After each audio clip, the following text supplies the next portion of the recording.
Absolutely, you need it. At times like this, you need to talk to your gods, because Nigeria is in big trouble. Come on, remove this anyway. There's not an introducer, just. There's not an introducer. You will recall that on March 25, 2022, our party alerted the nation when we got intelligence that the governor of the Central Bank of Nigeria, Mr. Godwin Emefiele, was being promoted by the presidency as presidential candidate of the All Progressive Congress, APC, in the 2023 general elections. At that time, we drew attention of Nigerians to the provisions of the CBN Act 2007, and particularly referenced Section 9, which provides that, and I quote, "The governor and the deputy governors shall devote the whole of their time to the service of the bank, and while holding office, shall not engage in any full or part-time employment or vocation, whether remuneration or not." This provision is clear in demanding that 100% of the time and expertise of the CBN governor and the deputy governors shall be dedicated to the service of the CBN. This is because the CBN is critical to the integrity and stability of our economy. Furthermore, Section 030422 of the Public Service Rule states that no public officer shall A, hold any office, paid or unpaid, permanent or temporary, in any political organization, B, offer himself or herself or nominate anyone else as a candidate for any elective public office, C, indicate publicly his support or opposition to any party, candidate, or policy, and D, engage in canvassing in support of political candidates, unless such officer resigns his appointment.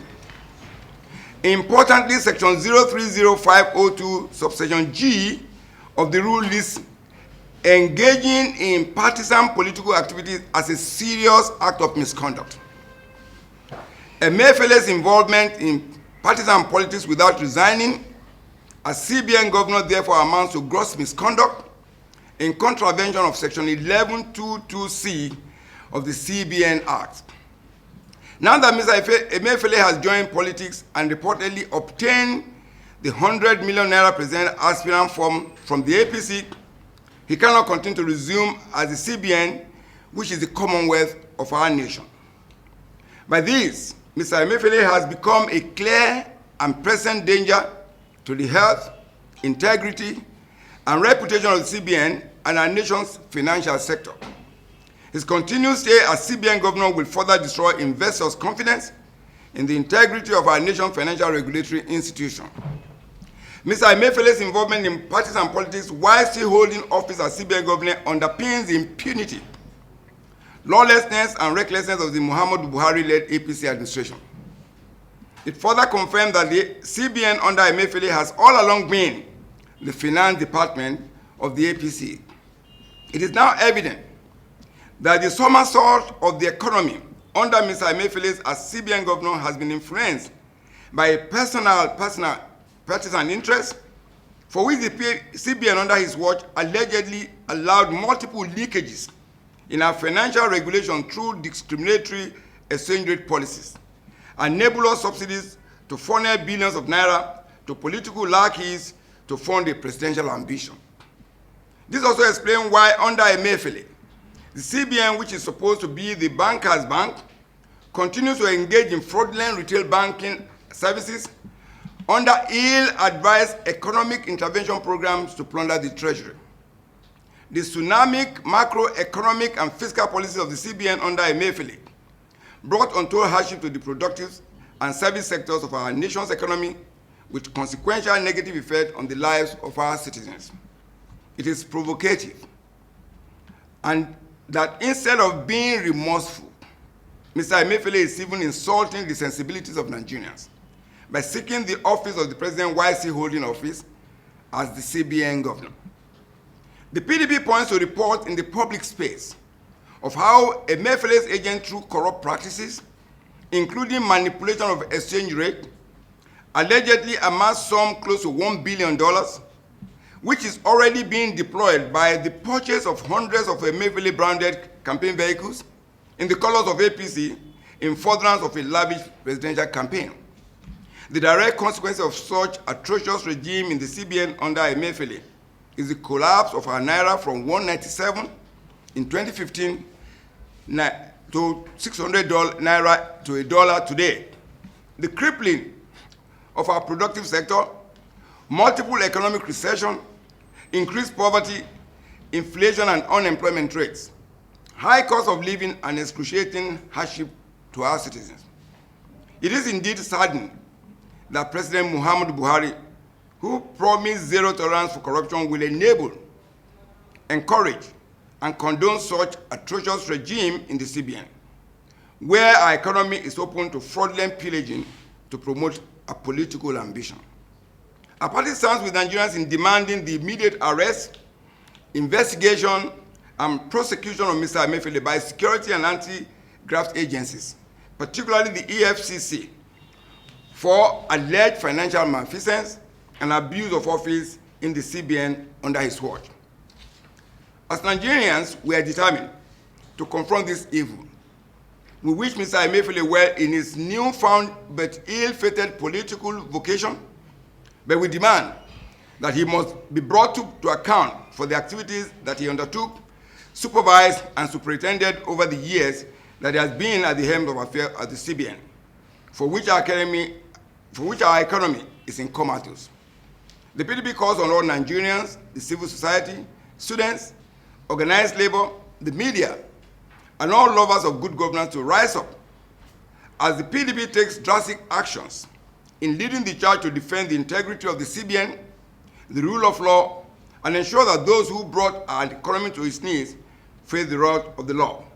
I thank you very much for listening, and this is the end of the press conference.